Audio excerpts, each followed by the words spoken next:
Hey, everybody, Off the Mic Sports Network here, another edition of Off the Top Rope. So the numbers have come in. Shocker. AEW Dynamite.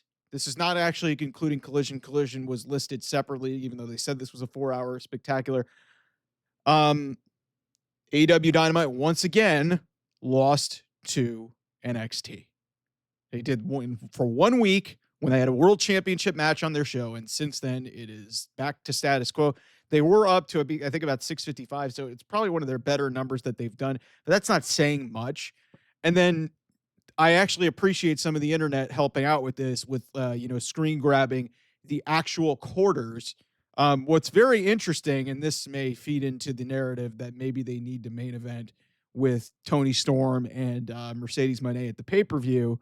I don't believe that, but they got the best rated quarter that was not off the lead-in. But the interesting thing to note is by the end of the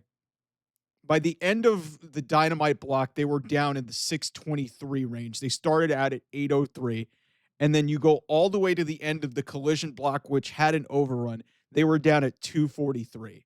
So they literally they almost lost about 600,000 viewers over the span of about 3.5, 4 hours. That's just not a good indication that this product can sustain viewership. And yet you'll hear the people like Dave Meltzer and all these other sickos on the internet run from the issues and basically say, yeah, we got banger matches coming up. We got Kenny Omega and Kazuchika Okada. We got Tony Storm and Mercedes Moné. We've got Hangman Adam Page and and John Moxley. We've got 3 major matches on the bill for the show 5-6 weeks from now. And my thing is, how are you going to get your audience to tune in? I think they'll get a bigger number next week for Summer Blockbuster because you've got 2 of your biggest stars in a match in Will Ospreay and Swerve Strickland, and Omega and Okada are going to have. They actually built next week's show like a much better one than this Fyter Fest card. So, but here's my thing, and I consistently will say this, and some people will just call me a hater. Let me be clear. I don't hate AEW. I hate what AEW has become, because my problem with this place is they are so content living in mediocrity, even though the sickos will tell them, hey, we put on banger matches. It's like, yeah, but none of your stories are connecting. You're not even trying to build the major pay-per-view. You're not trying to get people to come back and tune into your product. You're stuck in your own ways, and you're content with losing to a developmental show. You're content with doing that. NXT may be good, but they don't have nearly the array of talent that you possess. Maybe in the women's division, there's a better array of talent, but the rest of that roster should be able to beat NXT relatively easily. And they were doing that for a long time, and then they made some choices. They got rid of some people, and then they decided to go away from trying to tell stories, and this is what you get. You lose 600,000 viewers in a 4-hour span. It's like, there's certain things on the show. It's like you have to have the ability to connect with an audience to the point where they're going to want to stay and not change the channel. You can't keep living off of this, this lead in from the Big Bang Theory. You can't keep living off of that. You can't keep living off of NBA playoff games to be a built-in lead in for you and basically, give you a faulty number that really kind of just inflates what you say. And then people are just going to make excuses. Oh, the College World Series and the Stanley Cup final were happening at the same time. Well, fuck. Every night somebody has the thing. Like I see people in the media trying to mock SmackDown for having a low number when they haven't really rated well because it's a Friday night on USA Network and it's a 3-hour show and the show hasn't been good, so it's not rating well. Yet AEW has been consistently having these ratings sub 700,000 for most of 2025, and they're just okay with it. And when you're going into one of your biggest shows of the year, you should be wanting to show your best hand. And what I saw on Wednesday night was not AEW's best hands 5-6 weeks out from their biggest show in North America ever. Yeah, you've got 3 great matches on the bill, but you've done nothing to build them. You've done the most basic building. For God's sake, the women were fighting over a fucking overcooked steak that was white as a ghost, man. Like, it was It was freaking white and it was overcooked to fuck. I don't know where the heck that if it was a prop or if it was actually one of those like those $2 steaks that JR used to talk about. They're tougher than a $2 steak on commentary when he was doing back in the days of early WW or not early WWE when he was still in WWE.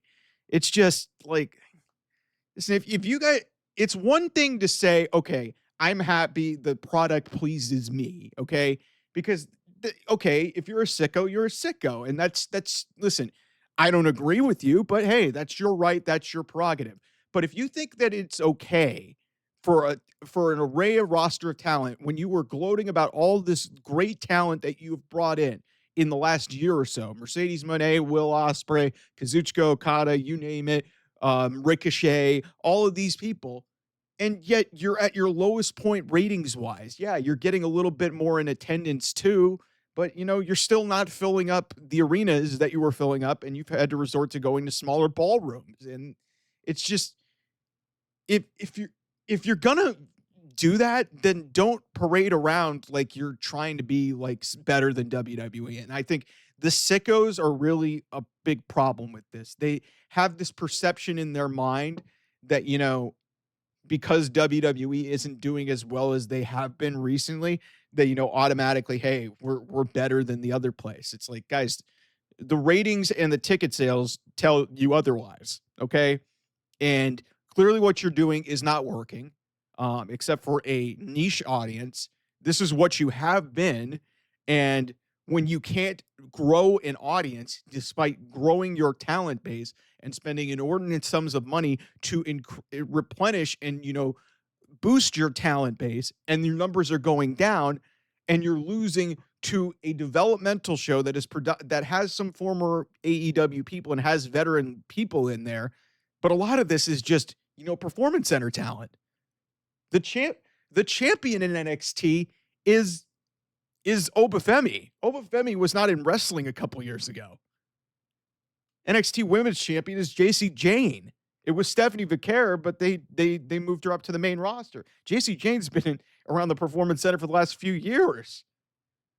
The Women's North American Champion, if you want me to continue here, the Women's North American Champion is Sol Ruca. She's a Performance Center, standout. Ethan Page is the North American Champion, and he's like kind of maybe the outlier in this whole thing because he's a veteran.